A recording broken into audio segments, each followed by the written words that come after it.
Bonjour à tous, bienvenue sur Top Miniature Automobile.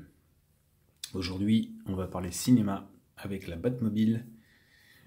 La Batmobile du film de Tim Burton, du Batman avec Michael Keaton. Donc en gros, une des premières Batmobiles du cinéma récent. C'est quoi, c'est les années 90, je sais plus. Enfin bon, bref. Mais en tout cas, Hot Wheels a sorti sa version. Ça remonte à quelques années, puisque nous sommes en 2003. Chez Mattel, donc ça fait 21 ans. Et on va détailler cette voiture ensemble. Alors on n'est pas sur du Hot Wheels Elite, on est sur du Hot Wheels normal. C'est pas par choix, c'est parce qu'à l'époque quand elle est sortie d'abord en version comme ça avant de sortir en Elite. Et donc ça s'est présenté tout simplement. Donc la boîte est toute simple, vous voyez. 2-3 plans derrière, deux logos Batman, et on va sortir ça. Alors, il y a longtemps que je ne l'ai pas sorti, j'ai un peu oublié.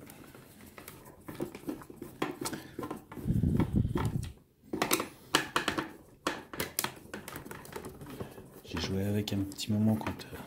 Je l'ai sorti de sa boîte quand je l'ai eu, puis après je l'ai remise dedans et je ne l'ai jamais ressorti depuis.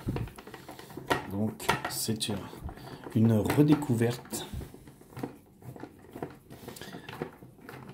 avec vous que je vais faire. Allez, on y est.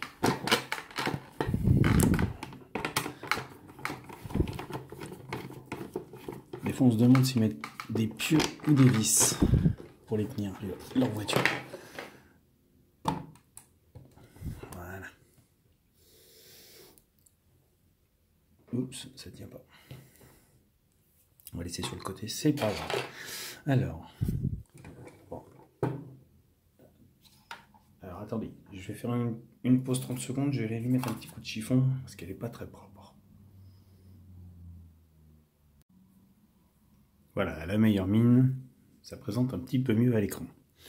Donc nous sommes sur cette fameuse Batmobile, démesurément grande encore une fois, avec ce look impressionnant, ce capot très long, avec au bout la turbine, et à l'arrière le réacteur,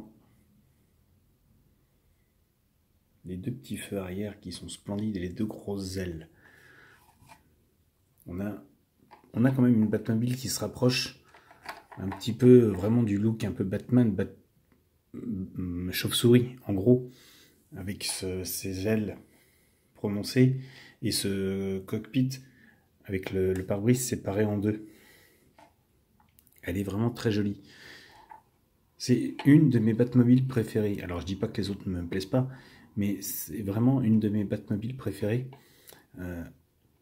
Et déjà parce que j'ai eu l'occasion de la voir en vrai à sa sortie dans un salon à Paris, je me rappelle plus. C'était pas, on va dire, juste une coque en fibre, c'était vraiment la Batmobile, parce que le cockpit était ouvert et on voyait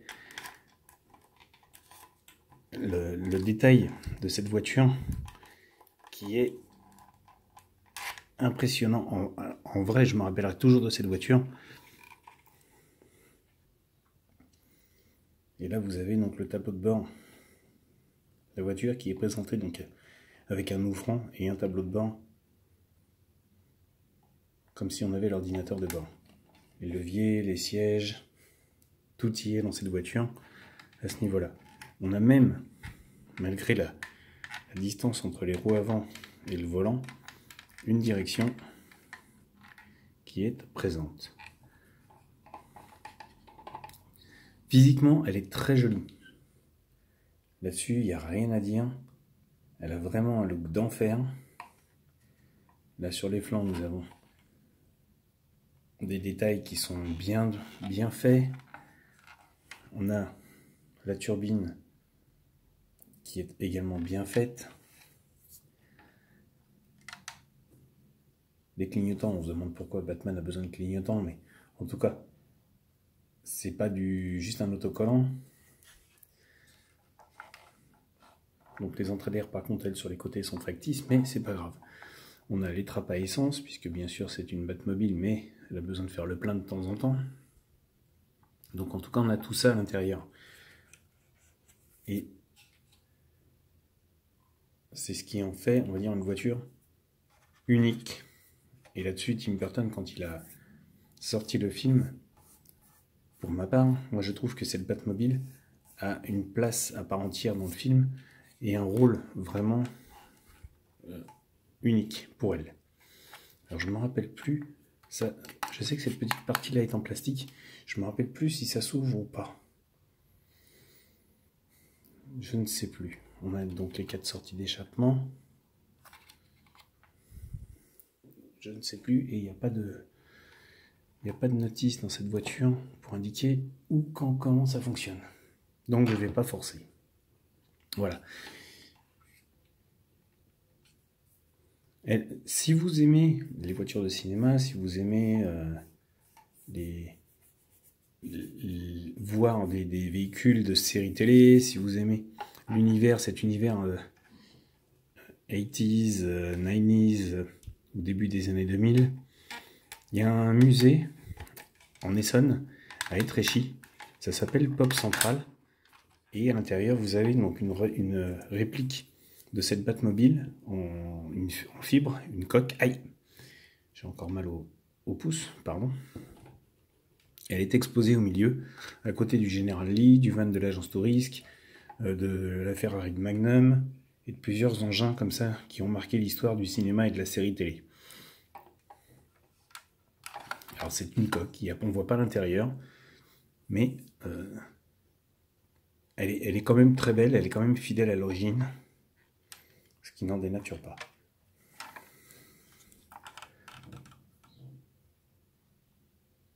Cette voiture, elle en impose physiquement. Là, vous voyez, on a vraiment l'impression d'avoir une chauve-souris quand on la regarde sous cet angle, avec les petits feux arrière, la grosse turbine et les 2 gros ailerons. Ça donne vraiment l'impression d'avoir un engin démentiel. Je me rappelle plus si... On va regarder si ça... Ah si, ça s'ouvre. Voilà. On a les mitrailleuses sur les côtés. On n'est pas sur du élite, mais vous voyez, on a quand même quelques petits détails.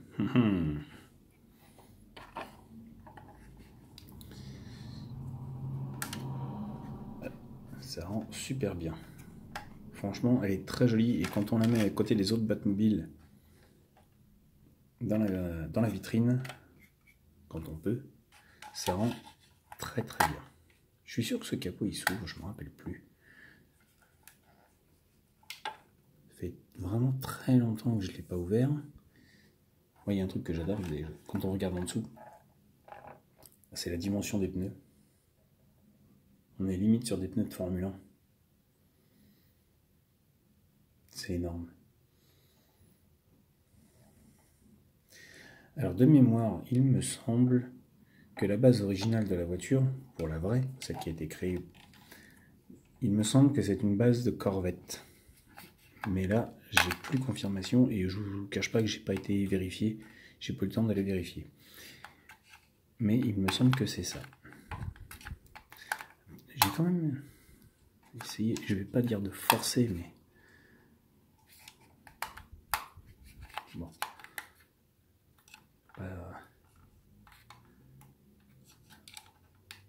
Pas aller tenter le diable. Non, je ne vais pas insister. Je me rappelle plus, je ne sais plus.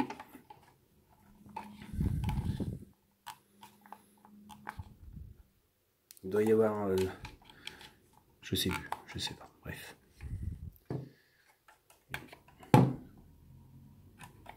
Bon, en tout cas, voilà. En tout cas, je tenais à vous présenter cette voiture qui est vraiment très jolie, pour ma part. Moi, je vous dis, c'est une de mes Batmobiles préférées. Je dis pas que les films de Tim Burton sont mes préférés dans les films de Batman. J'ai bien aimé cette version. Mais sans plus. Bon, bref, j'adore Batman. Hein. Franchement, je les ai tous, les films. Mais je sais pas, c'est peut-être le Jack Nicholson qui m'a un peu dérangé avec son rôle du Joker. Vraiment trop excentrique, trop surjoué peut-être. Enfin bon, ça c'est autre chose. On n'est pas dans une critique de cinéma. Aïe. Je me suis encore fait mal. Mais voilà, en tout cas, moi je voulais vous présenter cette Batmobile qui est splendide. Et à l'époque, elle ne m'avait pas coûté très cher.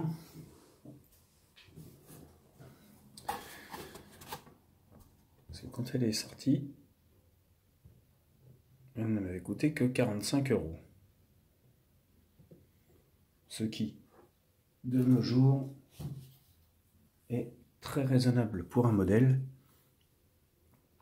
Parce que quand on voit certains revendeurs sur eBay, ils n'hésitent pas à cartonner l'engin. Voilà.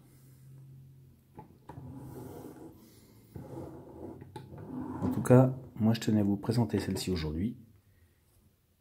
J'espère que cette présentation vous aura plu. N'hésitez pas à me laisser vos commentaires sur la chaîne. N'hésitez pas non plus à vous abonner si vous n'y êtes pas encore.